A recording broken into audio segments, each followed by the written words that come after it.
Welcome to the deep dive, where we really try to peel back the layers of history, research, and all those fascinating facts to give you that shortcut to being truly well-informed. Yeah, cutting through the noise. Exactly. And today you are joining us for a deep dive into a place so magnificent, just so steeped in wonder, that ancient travelers basically declared it one of the absolute must-sees of their world. A top destination for Yeah. sure. Right. Imagine a structure that wasn't just beautiful, but like a beating heart of commerce, a spiritual sanctuary, and even, you won't believe this, a bank. Yeah, the bank aspect is pretty wild when you think about it in ancient terms. Totally. We're talking about the extraordinary story of the Temple of Artemis at Ephesus. And this isn't just, a tale of architectural grandeur. It's more of a sprawling saga, resilience, human ambition, and this really profound, lasting connection between a city and its divine protector. And what's truly fascinating here, I think, is the sheer breadth of our sources. We have this incredibly rich tapestry of accounts. You've got meticulous descriptions from classical authors like Pliny the Elder, Antipater of Sidon. The big names. The big names, Yeah. exactly. But then you also have these incredible archaeological discoveries that are still, even now, unearthing new layers. Mm-hmm. And even biblical narratives that give us these unique snapshots of its influence. Right. So this diverse evidence, it allows us to trace the Temple of Artemis's entire journey, Yeah. from its mythical beginnings right down to its scattered remnants today. We can really try and tell the whole compelling story of this ancient wonder. And that's our mission today, to give you a complete understanding of this incredible place, revealing layers of meaning, maybe some surprising connections you might never have imagined. Those aha moments. Exactly. We want you to walk away with those aha moments, recognizing why this site mattered so profoundly to the ancient world and, why its story still captivates us thousands of years later. So let's begin to unpack the extraordinary life and afterlife of the Temple of Artemis. Let's do it. Okay, so here's where it gets really interesting, like right from the get-go. We're delving into a sacred spot whose story begins long, long before what we typically think of as ancient Greece. Yeah, way before. It hints at this reverence for this specific piece of land that just transcends cultures. The sanctity of the precise location where the great Temple of Artemis would eventually stand, it's of immense antiquity. It actually predates the arrival of the Ionian Greek colonists. Those are the Greek speakers who settled along the western coast of Asia Minor, modern Turkey. Right. It predates them by many centuries. Archaeological investigations have, in fact, confirmed that this exact location was occupied as early as the Bronze Age. We're talking back into the 2nd millennium BCE. That's incredible continuity. It really is. It establishes this remarkable continuity of human presence and very likely worship that spans millennia. Absolutely. And to convey this profound sense of primordial age and innate sacredness, classical authors often turn to mythological explanations. Poets like Callimachus and the geographer Pausanias, for instance, they attributed the founding of the very first sacred precinct, the Timonos, on this site to the legendary Amazons. The warrior women. Those famous warrior women, yeah. They were themselves considered devoted followers of a kind of proto-Artemis, a pre-Hellenic mother goddess figure. Now, whether the Amazons historically existed is, a whole other debate. Big debate. A big one. But their association with the temple's origin served a really crucial narrative purpose for the Greeks. It framed the cult as ancient, exotic, and intrinsically tied to this powerful, untamed femininity that the Ephesian goddess embodied. It basically legitimized her unique nature by linking her to this heroic ancient past. So it sounds like this place was inherently holy for ages before the Greeks even showed up and started building. Pretty much, yeah. The sacredness was already there. And when they finally did build on it, the choices they made, they really speak volumes about their ambition and maybe their understanding of the site's unique power. The first verifiable temple on this spot was constructed in the latter half of the 8th century BCE. So, quite early in Greek terms. Very early. And this wasn't just a temple. It was apparently a groundbreaking design, a peripteral temple, meaning it was encircled by a colonnade. Columns all the way around. Exactly. And it set a new standard. It was possibly the first Greek temple anywhere to feature a full colonnade. Think about that. Right from the start, Ephesus was pushing the boundaries of what sacred architecture could be. And this early structure, even with its floor of just hard-packed clay, it immediately underscored the site's immense importance to the burgeoning Greek world over in Asia Minor. But, nature had other plans. This nascent sanctuary, ambitious as it was, It met a catastrophic end in the 7th century BCE. Huh. A devastating flood just inundated the area. Oh, Yeah, burying that clay floor under more than half a meter, like almost 2 feet of sand in Slotsam. The location itself, being on this marshy plain near the River Caister, it made it perpetually vulnerable to floods.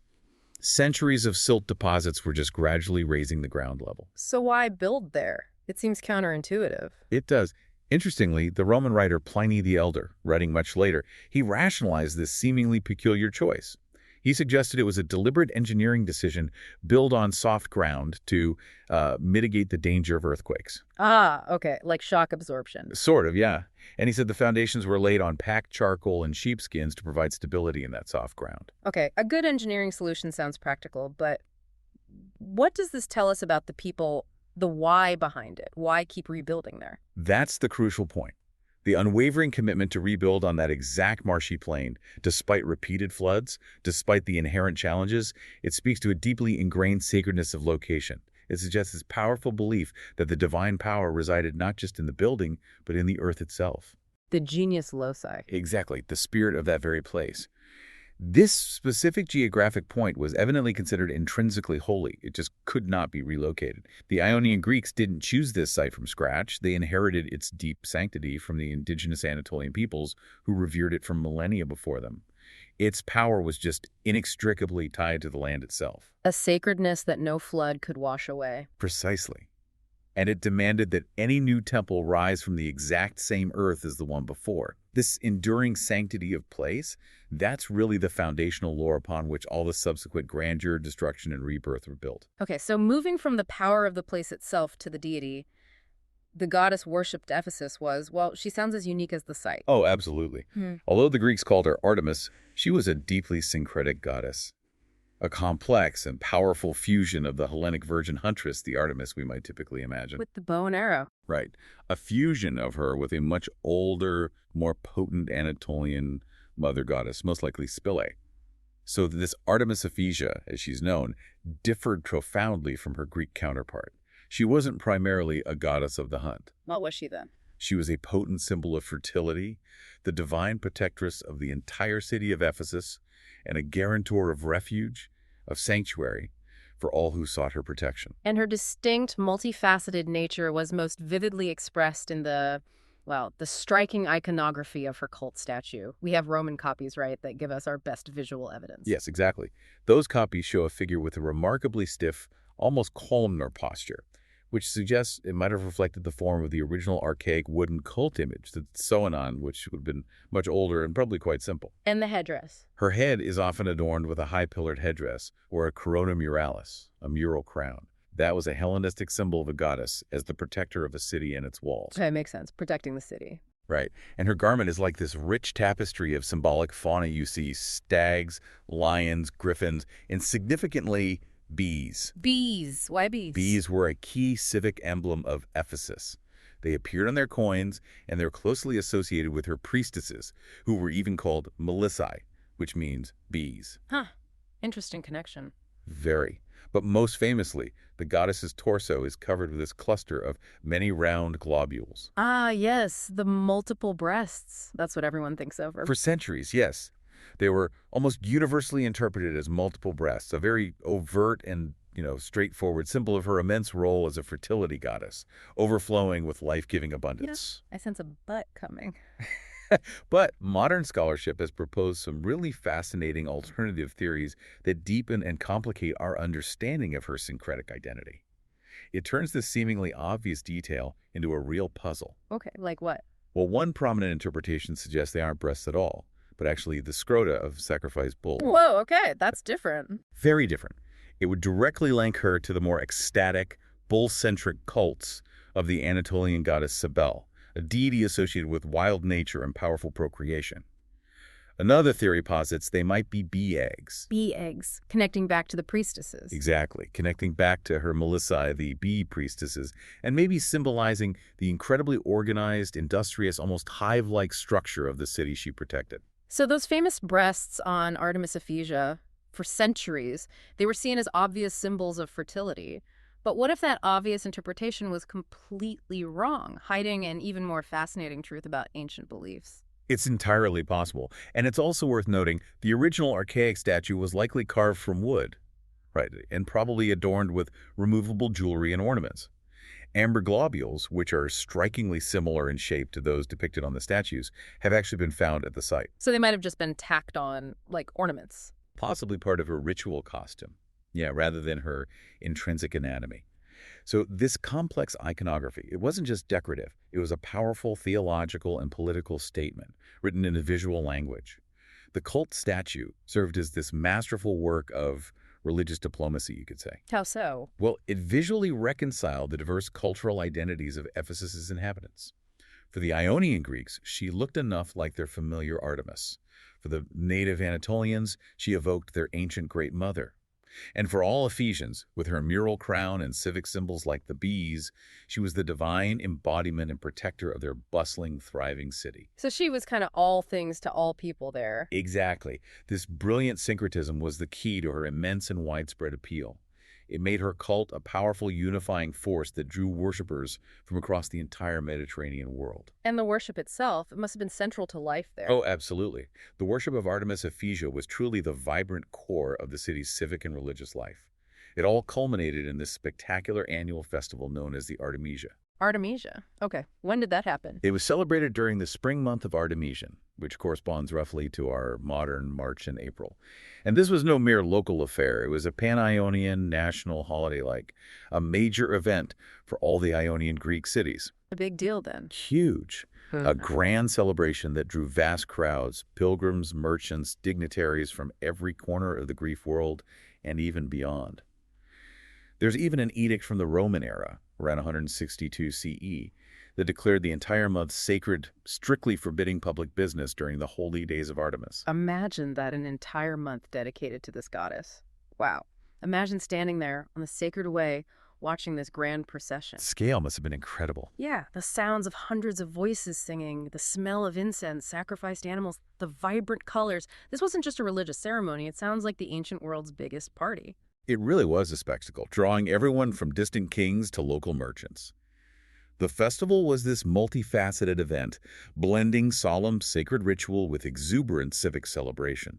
You had grand processions moving along the sacred way to the temple, music, dancing, hymns. What else happened? Large-scale animal sacrifices at the temple's monumental altar, definitely.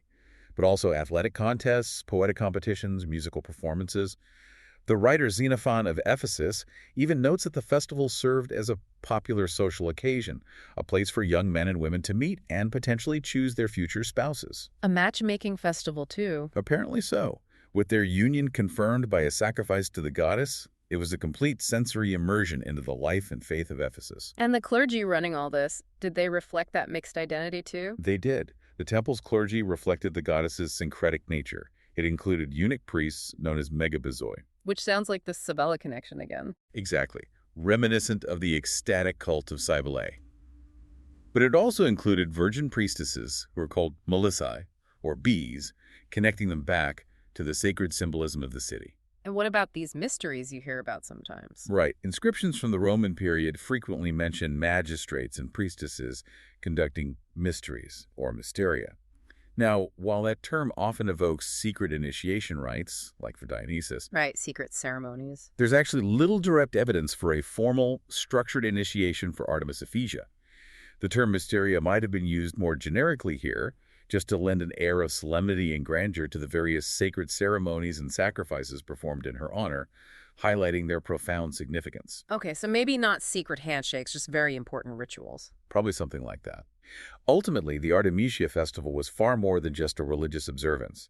It was the primary vehicle through which Ephesus expressed its civic identity and asserted its cultural and political leadership within the Ionian League. So it was like their Olympics, pilgrimage, trade fair, and social season all rolled into one. That's a great way to put it. By hosting this spectacular month-long event, Ephesus cemented its status as the preeminent city of Asia Minor.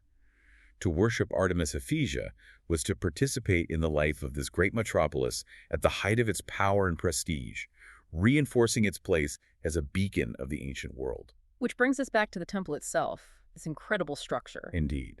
And this raises that important question. How did a single site manage to host structures of such unparalleled ambition, rebuilding time and again, often on an even grander scale, seemingly against all odds. Yeah, especially that marshy ground. Exactly. The physical form of the Temple of Artemis evolved through this dramatic, almost cyclical process: creation, catastrophic destruction, and ambitious rebirth. We know of at least 4 distinct temples that stood on the sacred site over the centuries, with 2 in particular achieving legendary status for their unprecedented scale and splendor. So the history of the temple's construction is really a story of architectural innovation, powerful royal patronage, infamous arson. And indomitable civic pride, absolutely. So after that first temple got flooded, Right, from the silt-laden ruins of that flooded 8th century sanctuary rose a structure of such magnificence that it would redefine the possibilities of sacred architecture across the Greek world. Construction began around 550 BCE on a new monumental temple, and it was sponsored by a figure whose name was basically synonymous with legendary wealth: Croesus. Croesus, rich as Croesus, king of Lydia. The very same. He had recently brought Ephesus under his control, and we have archaeological evidence that powerfully corroborates these historical accounts. A fragment of a column drum was unearthed at the site, and it bears this simple but profound inscription confirming its dedication: dedicated by Croesus. Wow, direct proof. Direct proof. The design was entrusted to the Cretan architect Chersiphron and his son Metigenes, and they embarked on a project of truly revolutionary ambition. This archaic Artemision was, according to Pliny the Elder, the first major Greek temple to be constructed entirely of marble. All marble. That must have been incredibly difficult and expensive. Hugely so. But it lent the building this unprecedented gleam and permanence, this dazzling white presence on the landscape. And its scale was just staggering. Roughly 115 meters long by 55 meters wide. That's an astonishing footprint, about 4 times the area of the Parthenon in Athens. 4 times the Parthenon, good grief. Yeah, it was a dipteral temple, meaning it was surrounded by a double row of columns, creating this awe-inspiring forest of marble. In total, 127 towering Ionic columns, each standing some 18 meters high, that's like 60 feet, supported the massive roof. Incredible. Just trying to picture that. And adding to the splendor, Pliny reports that 36 of these columns, likely the ones on the facade, were columnae occulatae, columns whose lower drums were intricately carved with life-sized figures in high relief. Some were even attributed to the celebrated sculptor Scopas. So not just big, but incredibly ornate, too. Exactly. And what's truly fascinating is how this temple's construction was directly linked to another great innovation of the age: the very dawn of coinage. How so? A rich foundation deposit sealed beneath the temple during its construction yielded this hoard of over 1,000 precious items, including what are believed to be the earliest coins ever minted made from electrum, that natural alloy of gold and silver. Found right there, under the Found right there. It shows this deep connection between the temple and the emergence of sophisticated monetary systems, right from its very inception. And Croesus paying for all this. It wasn't just generosity, was it? Oh, definitely not pure generosity. Croesus's patronage was a masterstroke of political propaganda, a subtle yet incredibly powerful assertion of his new authority. By conquering Ephesus and then immediately lavishing his immense resources on the city's most sacred institution, he transformed an act of military subjugation into one of pious generosity. Clever. Look how devout and rich your new ruler is. Precisely. The temple became this tangible, awe-inspiring symbol not only of the goddess's glory, but also of the Lydian king's immense power, his piety, and his unparalleled wealth. He effectively co-opted the prestige of Artemis to legitimize his own rule, binding the Ephesians to their new overlord through this shared, spectacular investment in their civic and religious heart. The archaic Artemision was as much a monument to Lydian imperial might as it was to Artemis herself. And this magnificent temple, Croesus's temple, it stood for how long? For about 2 centuries. It stood as this beacon of Ionian culture and prosperity. Its end came not by flood or earthquake this time, but by a single deliberate act of human will driven by, well, pure destructive ego. This is the Herostratus story. This is the Herostratus story. On the night of July 21st, 356 BCE, the temple was consumed by fire. The massive wooden roof beams were set ablaze by an arsonist named Herostratus. When he was captured and tortured, he chillingly confessed his sole motivation: to achieve immortal fame, to ensure his name would be remembered by history, no matter the cost. Just pure narcissism, basically. Burn down a wonder of the world to be famous. Pretty much. The Ephesians were so utterly outraged by this act of destructive egotism that they passed a severe decree of damnatio memoria, a condemnation of memory, They made it a capital crime to ever speak or write his name. Trying to erase him from history, deny him the very thing he wanted. Exactly. Their intention was complete erasure. However, their attempt was, well, a spectacular failure.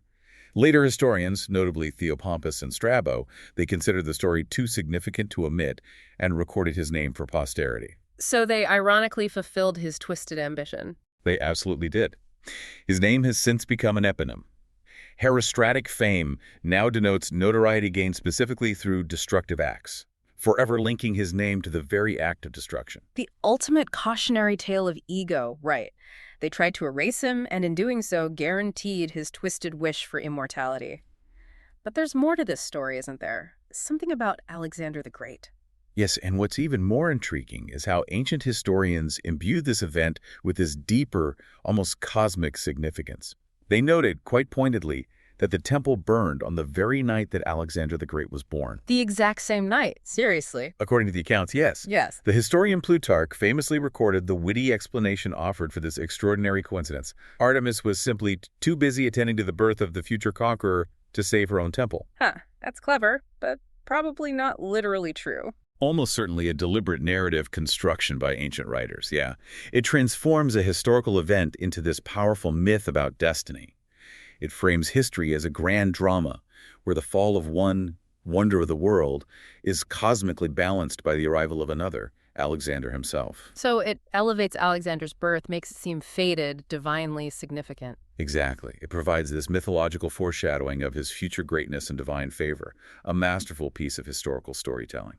Okay, so the temple burns down the night Alexander is born. Fast forward. 22 years. In 3334 BCE, Alexander the Great, now the master of Asia Minor after his victories, enters Ephesus in triumph.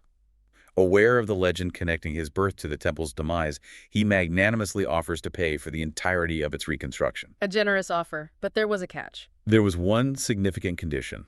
His name, and his alone, must be inscribed as the dedicator of the new temple. He wanted the credit. He wanted the credit. And in a moment of, frankly, supreme diplomatic tact and immense civic pride, the Ephesians refused. They refused Alexander the Great. How? They famously replied that it was improper for one god to build a temple to another. Oh, that's brilliant. They call him a god, but politely turn him down. Masterful, wasn't it? It acknowledged his perceived divine status while politely, yet firmly, declining his patronage and asserting their autonomy. Determined to restore their city's greatest landmark on their own terms, the Ephesians funded the colossal project themselves. That must have cost a fortune. An absolute fortune. Work began in 323 BCE, which was the year Alexander died, and it continued for many years. This new Hellenistic temple, designed by the architect Chiroprates, sometimes called Dinocrates, was even more magnificent than its predecessor. Bigger and better. Bigger and arguably better positioned. It was built on the same footprint, but was raised on this striking high platform of 13 steps. That gave it an even greater prominence and visual impact against the sky. Its dimensions expanded to approximately 137 meters in length by 69 meters in width, truly immense. Bigger than Croesus' temple, then. Significantly bigger footprint, yeah. And it once again featured those 127 marble columns, each soaring to that staggering height of 18 meters. And this was the version that became the official wonder. This is the version, yes. The one that truly cemented its place in history and was marveled at by travelers like Antipater of Sidon, who included it in his definitive list of the 7 wonders of the ancient world. Do we have his quote? It's pretty famous, isn't it? But it is, he wrote, "I have set eyes on the wall of lofty Babylon and the vast tomb of Mausolus, but when I saw the house of Artemis that mounted to the clouds, those other marvels lost their brilliancy, and I said, Lo, apart from Olympus, the sun has never looked on aught so grand." Mounted to the clouds. Just incredible praise. Highest praise imaginable. And the sanctuary was filled with priceless works of art by the greatest masters of the age. Strabo reports that the celebrated sculptor Praxiteles might have worked on the main altar. Pliny mentions sculptures by Polyclitus and Phidias, and those Amazon statues by Scopas adorning the interior. So a treasure house of art as well. Absolutely. This whole act of rebuilding, refusing Alexander's aid, undertaking the immense financial burden themselves, it was a defiant statement of Ephesian identity. A powerful assertion against the backdrop of these rising Hellenistic empires. They were saying, we can do this ourselves, we are still a major player. Exactly. The completed Hellenistic Artemision, Larger, more elevated, even more lavishly decorated than ever before, was a declaration that Ephesus remained a cultural and religious capital, its glory self-made and dedicated solely to its divine patron. And this magnificent structure would stand for nearly 6 centuries, shining brightly as the definitive light of Asia. So just to recap the differences between Croesus's temple and this final Hellenistic one. Sure, the Hellenistic temple was definitely larger in its overall dimensions, 137 by 69 meters, compared to the archaic temple's 115 by 55. Big difference there. And the platform. And the big difference was that platform built on a higher 13-step base. That was a deliberate choice to enhance its sacred prominence, its visual dominance, making it appear to literally mount to the clouds, as Antipater put it. But the columns were the same. Both iterations boasted that astonishing 127 columns, each around 18 meters high. So while the column numbers and heights seem consistent, the overall footprint, the dramatic elevation, and certainly the lavish artistic embellishment increased with each ambitious reconstruction. It's a testament to this ever-growing ambition and devotion. It really shows a city constantly pushing the boundaries, doesn't it? Driven by this immense pride and devotion to their goddess. Absolutely. Which leads us nicely into thinking about the temple, not just as architecture, but as the absolute core of the city. Right. The Temple of Artemis was far more than just a magnificent structure of marble and gold. It was the vibrant, beating heart of Ephesian society. Its influence seems to have permeated every aspect of life there. Spiritual center, major economic engine, trusted financial institution, even a place of refuge. Yeah, to truly understand the temple is really to understand the city itself. Their fortunes were just inextricably linked.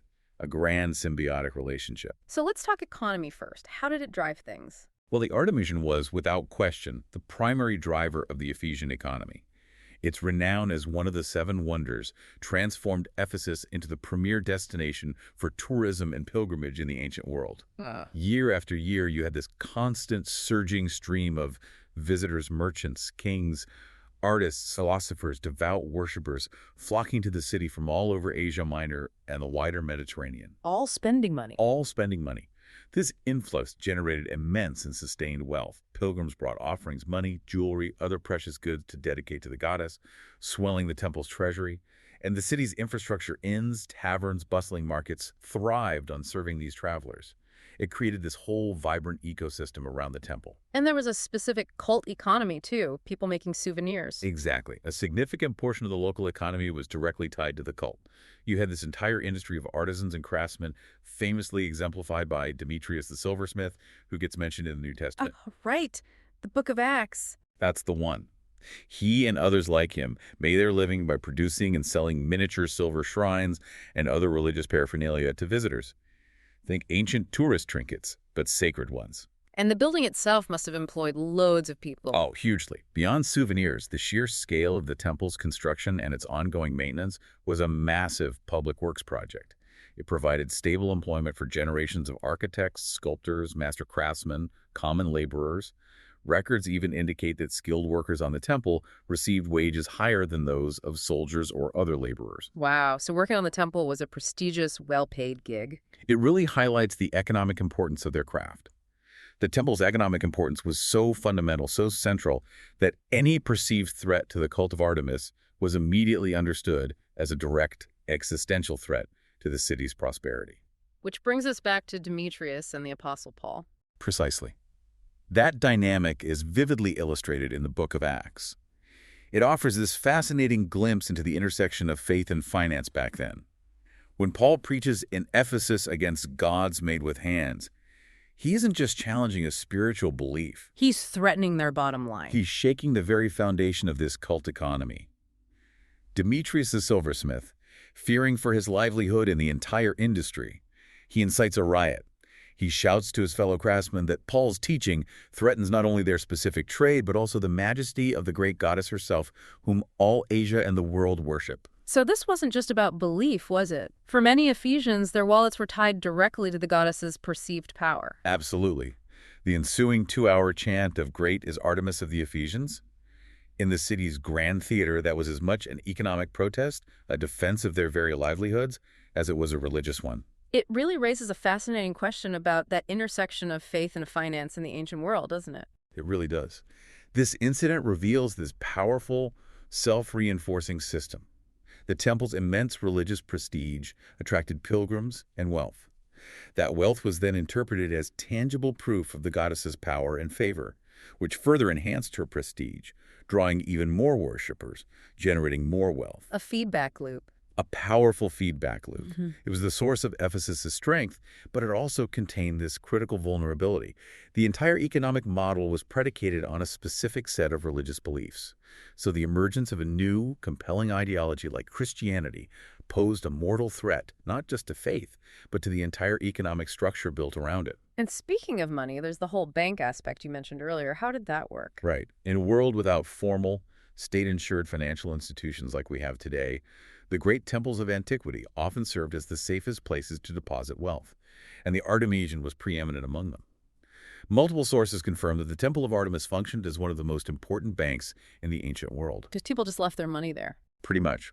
Its immense treasury held not only the lavish offerings dedicated to the goddess, but also the private funds of wealthy individuals, powerful merchants, even foreign kings who deposited their assets there for unparalleled safekeeping. What made it so safe? Just big walls. The walls and priests helped, sure, but the basis of this banking function was the temple's profound sanctity.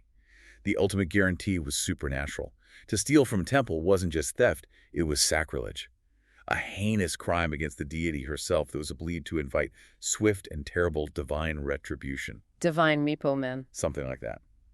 This sacred taboo made the temple the most secure depository in the entire region. And one source explicitly notes that the temple didn't just hold these funds, it managed them. It actively paid interest to depositors for the use of their money. Paid interest, so they were investing it. It suggests a remarkably sophisticated system of financial management, yeah, where the temple priests acted as shrewd investment managers, likely lending out deposited funds to generate returns and grow their treasury. And this connection to finance goes way back, doesn't it, to those first coins? Exactly. The discovery of the earliest known hoard of electrum coins in the foundation of that 6th century BCE temple shows the Artemision was intertwined with monetary systems right from the dawn of coinage. So the temple's role as a bank was this natural extension of its religious authority. The ultimate collateral wasn't gold, it was the goddess herself. You got it.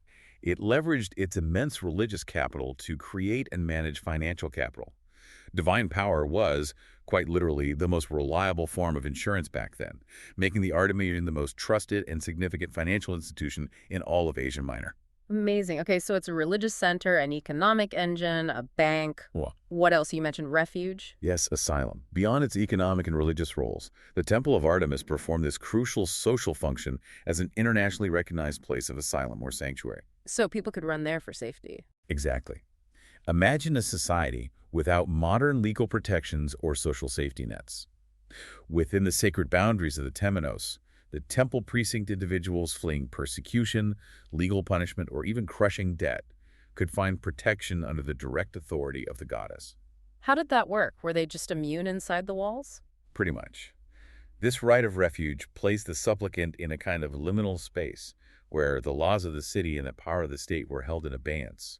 Any act of violence or coercion against a person who had claimed sanctuary was considered a direct affront to Artemis herself, inviting divine wrath. So attacking someone in the temple grounds was like attacking the goddess. That was the belief. And this tradition of asylum was thought to be ancient, rooted in the very myths of the Amazons, who were said to have twice sought refuge at the holy site, once from the god Dionysus, later from the hero Heracles. And there's that story about King Croesus again. Yes. The power of this sanctuary was so deeply respected that when King Croesus first attacked Ephesus before he became their patron, the desperate citizens tied a long rope from the city walls all the way to the temple.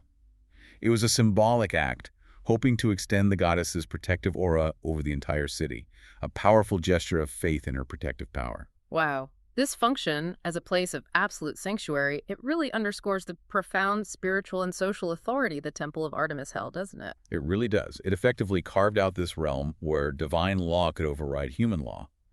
The temple operated as a parallel institution to the city's formal legal and political structures. Like a state within a state, almost? In a way, yes. It offered an alternative form of justice and a social safety net that could, in certain circumstances, supersede secular law. By reaching the sanctuary, a person effectively left the jurisdiction of the city's magistrates and entered the direct jurisdiction of the goddess. This gave the temple priests and administrators immense social and political leverage.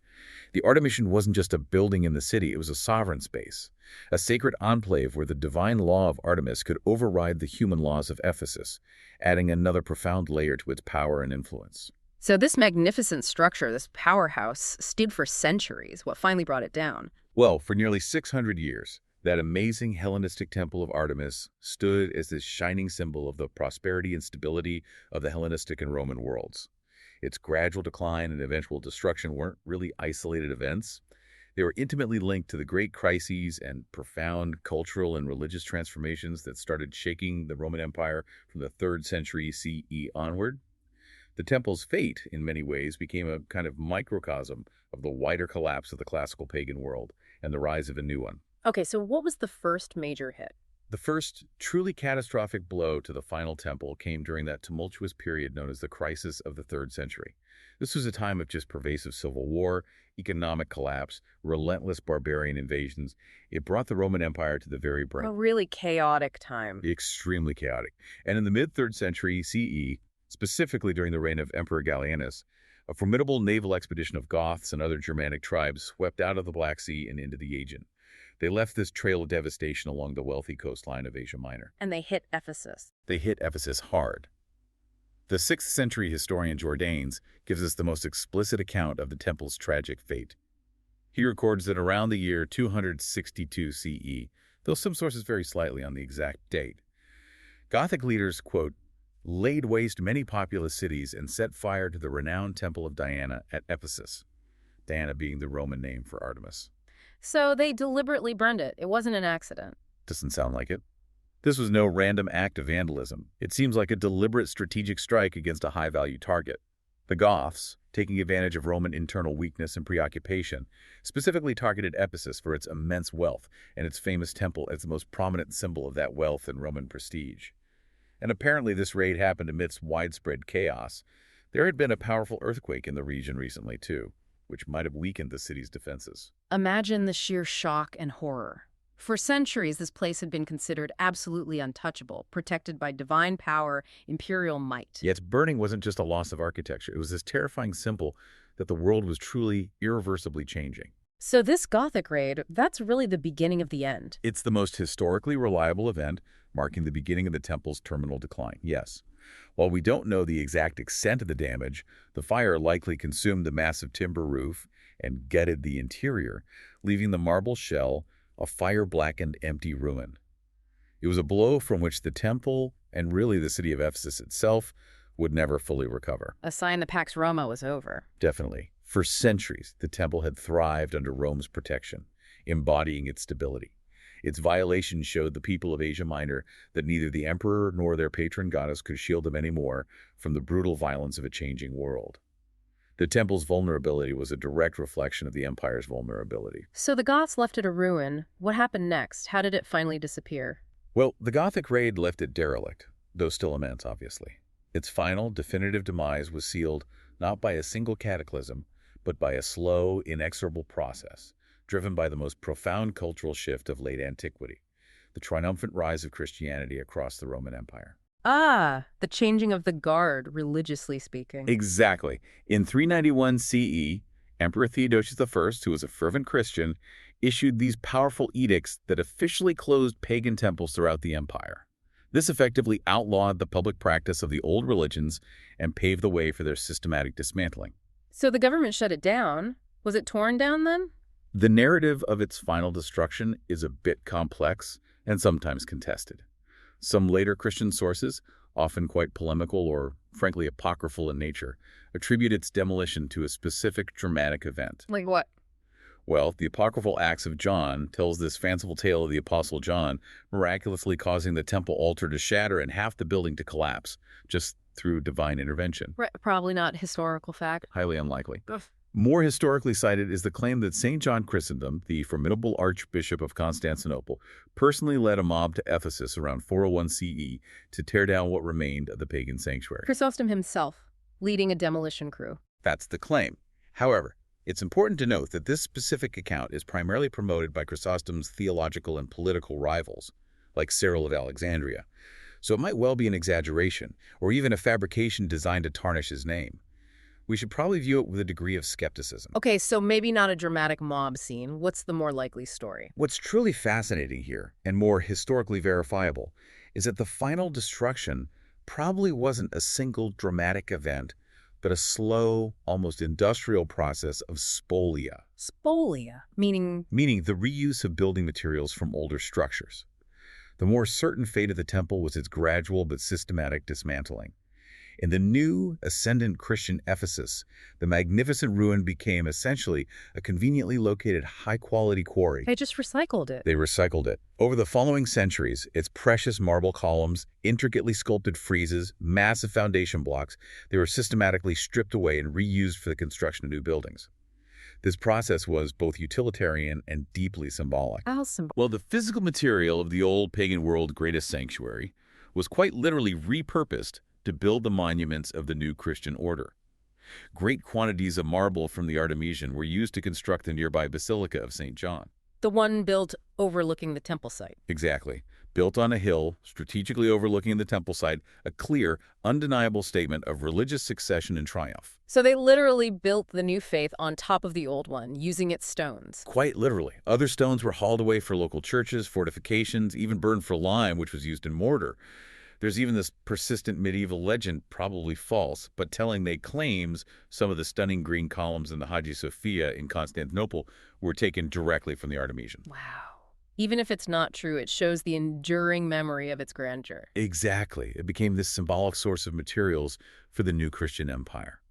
So this slow, practical demolition, more than any single dramatic event, really marks the final, irreversible end of the Temple of Artemis. A poignant testament to a world transformed. And after that, it just disappeared. Pretty much. After its final dismantling in late antiquity, the Temple of Artemis vanished almost entirely from sight. Its foundations, stripped of their precious marble, were slowly buried by the relentless silt of the Cayster River flowing through the plain.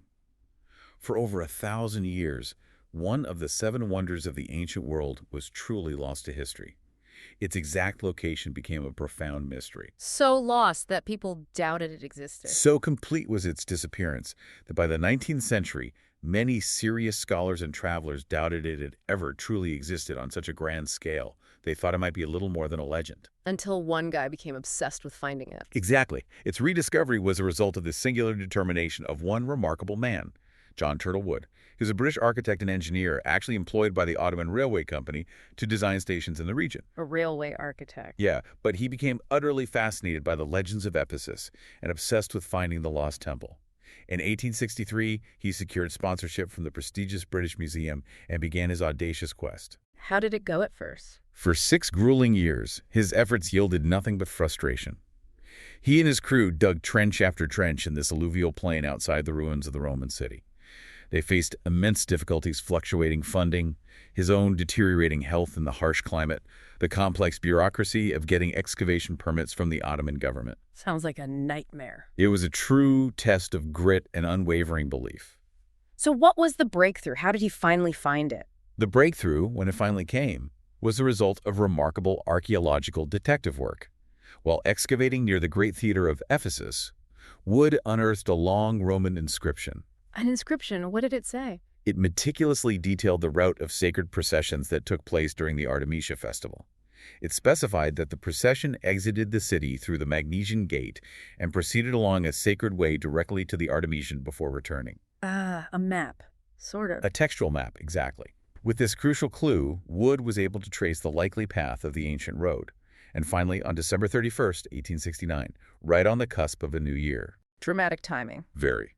A workman's spade struck a thick pavement of white marble, buried nearly 20 feet or 6 meters beneath the modern ground level. Wood knew at once he had found it. The floor of the legendary Temple of Artemis. Amazing. After 6 years of digging in the mud. An incredible moment. Wood's excavations continued until 1874, uncovering the temple's foundations and a wealth of fragmented sculptures and artifacts. His discovery was a landmark achievement of 19th century archaeology, a triumph of persistence, meticulous textual analysis, and the bold application of fieldwork. But there's another side to that story, isn't there? The imperial context. Yes, the story of the rediscovery is inseparable from the context of its time. It was simultaneously an act of scientific resurrection, bringing a lost wonder back into global consciousness, and also an expression of European imperial ambition, in accordance with the prevailing practices of the era. To take the good stuff home. Pretty much. The most significant finds were not kept in Turkey, but were systematically removed and shipped to the sponsoring institution, the British Museum. The treasures of the Artemisian were transported to London to be studied and displayed as trophies of British cultural and scientific enterprise, a practice that definitely reflects the attitudes of that time. So, in a way, John Turtlewood's discovery was a kind of second dismantling of the temple, scattering its pieces across the world. That's one way to look at it, yeah. Today, the Temple of Artemis exists in this truly fragmented state. Its physical substance is divided between the archaeological site in Turkey and museum galleries abroad. To experience what's left of the temple, you really have to undertake a journey to two principal locations: the desolate yet sacred site itself near modern Selçuk, and the vast halls of the British Museum in London. Which raises an important question for us today. How do we truly understand a wonder that no longer exists in one complete piece? It's a challenge. At the original site in Ephesus, all that remains to mark the location of this architectural marvel is a single, solitary column rising rather poignantly from a marshy field. Just one column. Is it original? It's not an original survivor, no. It's a composite, carefully erected by archaeologists from various drums and fragments found during the excavations. It stands as this lonely and profound testament to the temple's immense scale and its utter, almost complete destruction. So where is the actual art and architecture? Mostly London. The artistic and architectural glory is now primarily housed in the British Museum. They hold a remarkable collection of over 1,300 objects from the site, excavated by Wood and later by David George Hogarth. These artifacts allow us to glimpse the temple's former splendor. Like what kind of things? Things like a monumental marble drum from a column base of the final Hellenistic temple, intricately carved with mythological figures. There's the archaic foundation deposit that hoarded with the earliest electrum coins, gold, ivory, and fragments of those exquisitely carved archaic column drums, the columni calate, including some marble heads. And the museum in Turkey. The Ephesus Archaeological Museum in Selçuk also holds important finds, including some of the best Roman-era copies of the famous cult statue of Artemis Ephesia herself. So this fragmented existence, it's the final chapter in the temple's long history of being taken apart, first by Goths and Christians for conquest and faith. Then by 19th century archaeologists for science and imperial ambition. As a result, the lore of the temple, as you say, is now bifurcated. There's the lore of the physical place, the sacred ground in Turkey, and the lore of the physical objects, the collection of artifacts mainly in London. It forces us to engage with history differently, doesn't it? Not just visually, but intellectually, assembling the narrative from scattered fragments, piecing together its immense story. Exactly. The Temple of Artemis at Ephesus was, in every sense, so much more than a building. It was a beacon of culture, a bustling hub of commerce, a vibrant center of faith, an astonishing symbol of human aspiration that drew the entire ancient world to its doors. Its story is one of audacious creation on a scale previously unimagined. Of catastrophic destruction and incredible resilience. Of profound reverence and ultimate ruin. And though its physical form has been reduced to that single composite column and scattered fragments across the globe, its legacy endures powerfully. In the annals of history, in the collective memory of the world, the ultimate wonder of the Temple of Artemis, perhaps, isn't the marble it was built from, but the powerful and multifaceted narrative it generated. The physical temple is gone, but its stories remain vibrant and alive. Those primordial myths of warrior Amazons, the legendary largesse of King Croesus, the dark ambition of Herostratus, the diplomatic wit of the Ephesians who defied Alexander. The fury of the silversmiths, whose livelihoods depended on its prestige. And the dogged determination of its rediscoverer, John Turtlewood. We've seen how this one site was a sacred haven for millennia, a center of innovation, a bustling economic hub, and a symbol of both immense pride and, while surprising vulnerability. It really makes you think about what makes something truly a wonder, doesn't it? It really does. And what this truly reveals, I think, looking at the bigger picture, is that the story of the Temple of Artemis is this powerful reminder that even the most magnificent human creations, when they eventually fall, they leave behind a different kind of enduring monument. The rich narratives, the legends that continue to shape our understanding of human ambition, belief, and resilience. So the stories are the real survivors. In a way, yes. These stories, preserved by ancient writers and unearthed by modern historians, they constitute the true, enduring lore of the Artemisian. They're a testament to the power of a place to become so significant that its story outlives its physical substance, continuing to inspire awe and captivate the human imagination long, long after its magnificent walls have turned to dust. Which makes you wonder, what other lost wonders do you think might have stories just as rich, waiting to be rediscovered, not just physically, but through their forgotten narratives? That's a great thought to end on. Keep diving deep into the stories that shape our world. We'll be here with more incredible insights on our next deep dive. Until then, keep exploring.